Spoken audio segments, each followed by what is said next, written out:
This is the story of two unlikely friends that differ in every aspect except their love for kiting and adventure.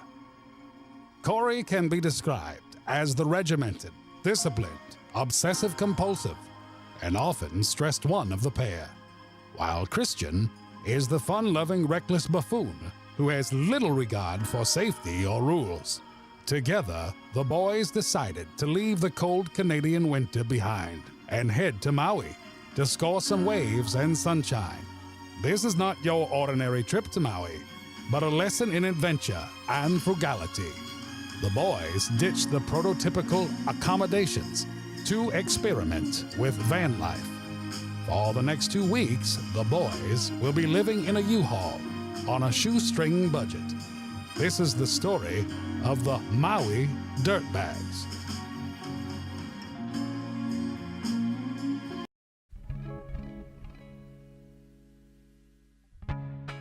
Welcome to the first episode of Maui Dirtbags. This vlog is going to be pretty important for anyone that's into kiteboarding, into van life, or a budget traveler. Corey and I traveled to Maui for 2 weeks for under $1,000 US each.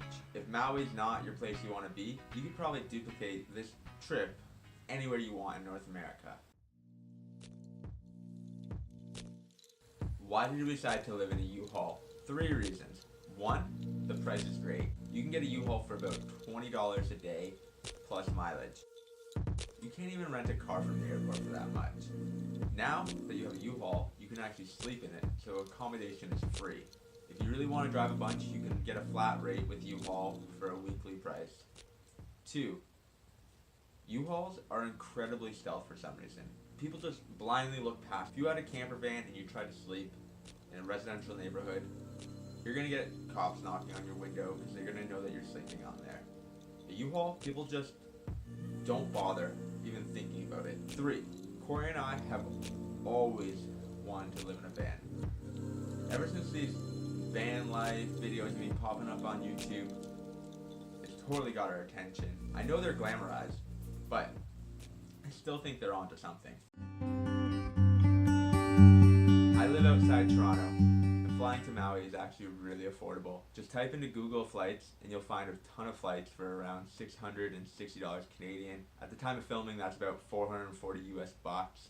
So it's incredibly cheap to go there. Packing for any kiteboarding trip can be incredibly difficult. It's really hard to stay under the weight that they give you. Now, add in the fact that I'm now sleeping in a van, I need all my camping gear. It was pretty tough to stay underweight. So I have a couple of videos I'm going to show you on how exactly I packed and what I brought. I'm going to pack my kiteboarding gear. This is my Neil Pride golf bag. I'm going to throw in my Ocean Rodeo 7-meter kite in the bottom just to protect the bottom of the surfboard.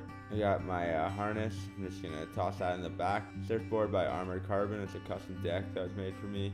You want to just protect the board, throw the impact vest on top of the nose. If you're going again, don't bring an impact vest, it's pretty much useless. The reef is only a couple feet underneath the water. Throwing the towels around it, gonna butt it up against my harness so the bottom's protected as well. Jetboil stove is what we use, cook all our meals.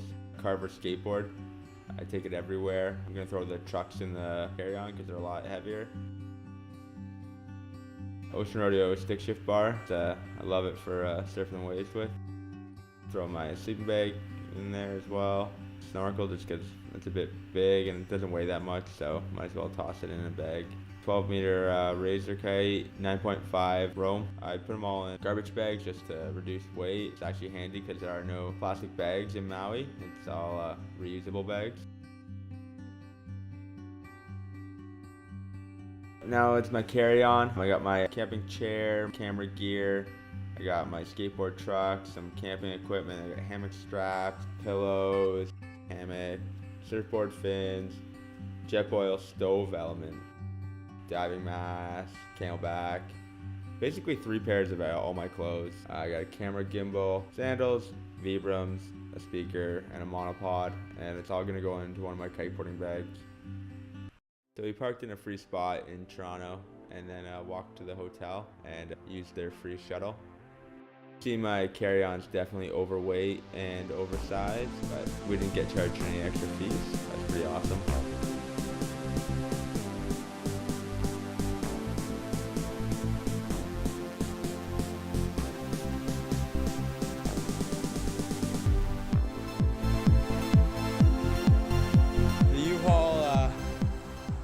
truck rental is 1.4 miles away from the airport. Thought I'd save some money and getting a little light yacht here.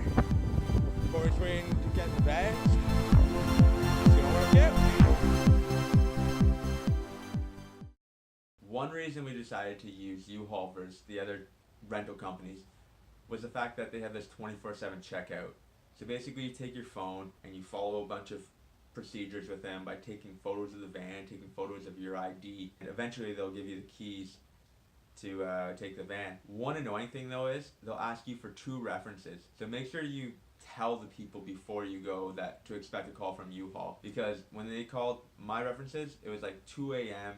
in Toronto time, and my dad really likes his sleep, so he was pretty grumpy answering the phone. Welcome to our home for the next 2 weeks. Corey's waiting at the airport with her bags. I came back to pick him up.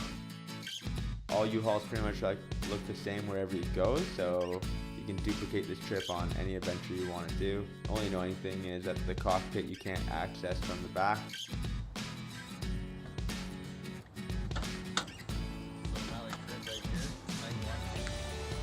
What? Fucking. Come on, man. His shit. My shit. Fucking hammock. Nice, dude. You approve? How about Yeah. Alright. After we set up our U-Haul into sleep mode, we had to figure out where we were going to sleep for the first night. There is a Walmart down the road. We knew we could sleep there. I've slept at Walmart before. It's not bad, but you get a lot of lights shining into your vehicle. You get a lot of weird people, cars whipping around. And then it dawned us, why not just sleep in the U-Haul parking lot where we rented the van? There's no one there. No one is going to assume that anyone is sleeping in one of these vans.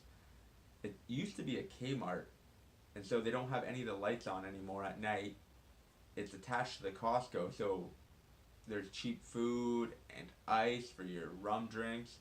There's a gas station across the street that's open 24/7 if you want beer or if you need to use the washroom. So we decided to stay there. We want to thank you for watching this episode of the Maui Dirtbags. If you enjoyed yourself, we encourage you to watch our next episode and to like and subscribe to our YouTube channel.